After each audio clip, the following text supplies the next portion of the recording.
What up gang, Malaysia, Indonesia, Singapura, Brunei. Assalamualaikum, it's your boy Kimisko Verto and welcome back to my channel yang semestinya hanya akan borak berkenaan dengan One Piece. Dalam video ni kita nak borak berkenaan, ada tak kemungkinan yang roh Joy Boy akan bereinkarnasi dalam tubuh Luffy, seterusnya bertarung menggunakan tubuh Luffy berlawan dengan Imu.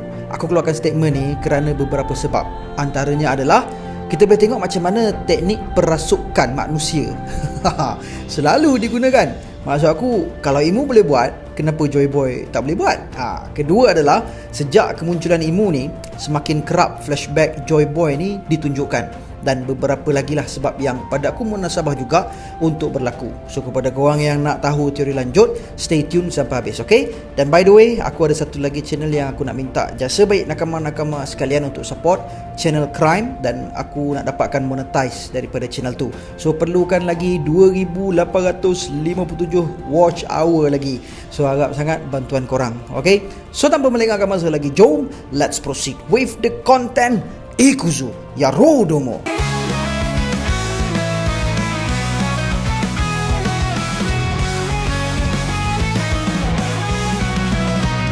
Penjelajahan di lautan luas, dengan kini semuanya jelas.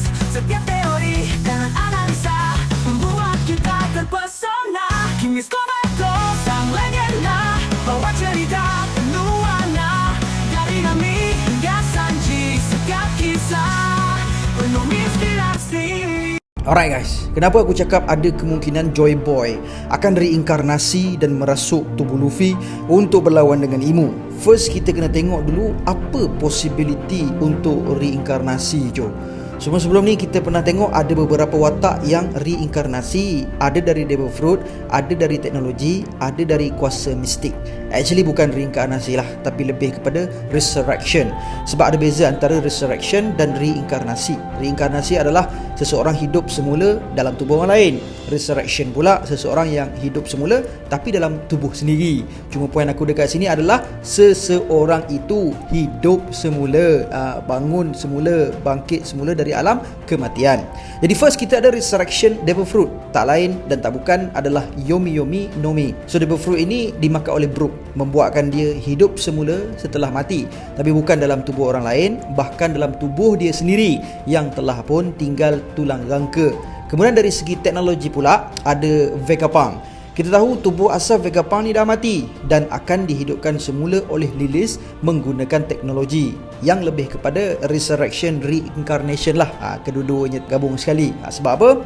Sebab dia seolah-olah dihidupkan semula, cuma bukan dalam tubuh dia sendiri, tetapi dalam tubuh dia juga yang dah diklonkan. Tapi pokoknya dia hidup semula. Kemudian dengan kuasa mistik pula, of course lah Imu lah kan.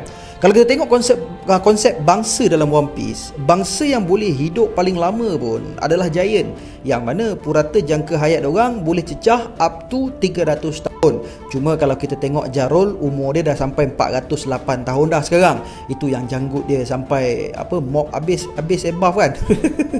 Bangsa kedua pula adalah Buccaneer, kemudian Luminarian. Okay, untuk manusia biasa pula, paling tua pun umur diorang ni boleh pergi sampai 141 tahun lah. Itu pun yang kita nampak sekarang ni adalah Dr. Kureha lah, umur dia 141 tahun. So point aku dekat sini adalah, kalau kita tengok sosok Imu, dia tak resemble Giant, tapi lebih kepada manusia lah. Kalau Giant sekalipun tak adalah boleh hidup sampai 800 tahun and still kicking, betul tak? Maksud aku 800 tahun dan masih cerdas lagi kan. Kita tengok Jarul sudah lah, umur je 400 tahun, tapi in term of fighting dah tak boleh pergi dah. Although kita tahu dia dulu prominent jugalah in term of fighting. Kalau tak adalah dia boleh fight dengan Harold dulu kan. Bayangkan Imu dah lah umur dia 800 tahun, siap boleh kalahkan Loki lagi. Dan kalahkan Loki dalam keadaan lepas tu boleh kalahkan Luffy pula, yang boleh dikatakan dengan mudah. Sebab kita boleh tengok dia tak ada menerima apa-apa serangan fatal dari kedua-dua fighter terkuat di Elbaf tu setakat ini. So obviously Imu is dead dan berkemungkinan direinkarnasi dalam tubuh baru ataupun resurrected dalam tubuh asal.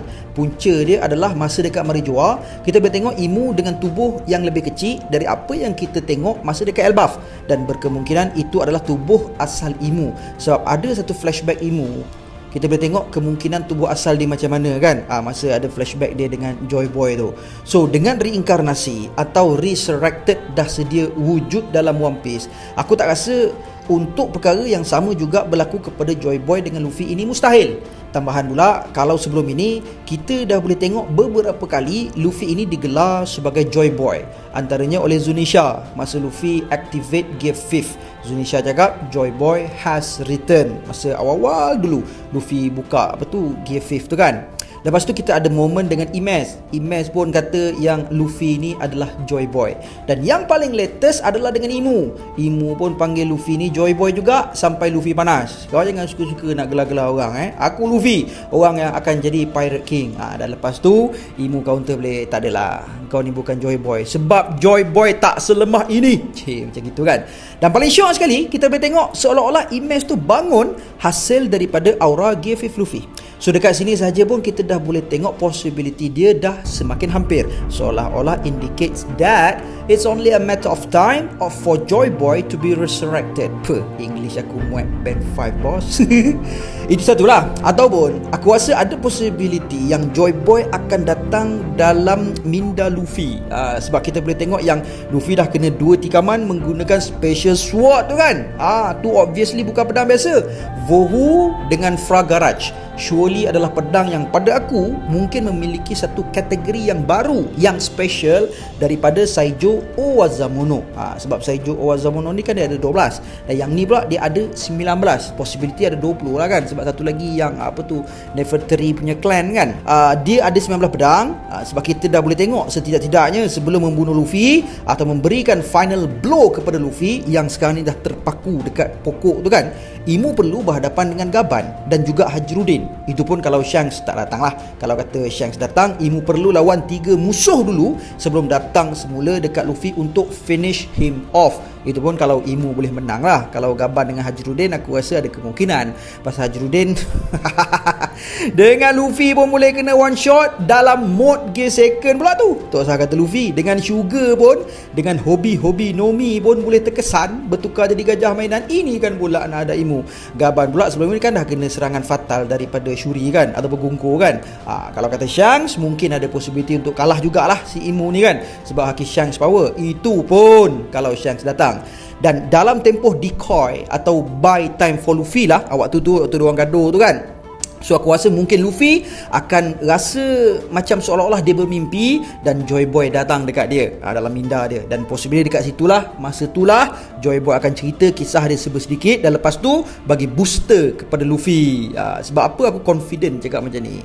Sebab dekat Wano, situasi yang lebih kurang sama juga berlaku dekat Luffy masa lawan dengan Kaido. Luffy boleh dikatakan telah dibunuh oleh Kaido. Lepas tu Momo sendiri bagi tahu yang Luffy dah mati. Sanji Zoro pun akui yang Luffy dah mati. Dan dekat Elbaf ni pula bukan Sanji Zoro lagi, Usopp tu dapat rasa something bad happen to Luffy sampai dia tanya, Luffy okey tak ni Dan diakui sendiri pula oleh Jinbei dengan mengatakan yang haki Luffy melemah. So dekat sini seolah-olah situasi yang sama di Wano berulang lagi. Dan kita kena ingat, pertarungan dengan Kaido adalah pertarungan antara Luffy menentang the strongest creature in the world. Tapi sekarang dah different, bukan kata the strongest creature in the world lagi dah, tapi the king of the world siap. So kalau tak mati juga tak tahulah. Dan kalau sebelum ni Luffy mati dan Nika reincarnate kan. So what if kali ni bila Luffy mati, Joy Boy pula reincarnate dalam tubuh Luffy. Kalau sebelum ni Joy Boy boleh tinggalkan haki dia yang terkuat dalam simpulan tali pada Imes, so aku rasa mungkin Joy Boy boleh tinggalkan something about him dalam Devil Fruit Nika no Mi Code. Aku tahu mungkin ada dari korang yang rasa teori ni agak melampau. Cuma aku nak tanya korang lah, dalam situasi Luffy sekarang ni, atau kita boleh kata dalam situasi Elbaf sekarang ni, dah tak ada strongest fighter dah yang boleh cabar Imu dah lepas ni.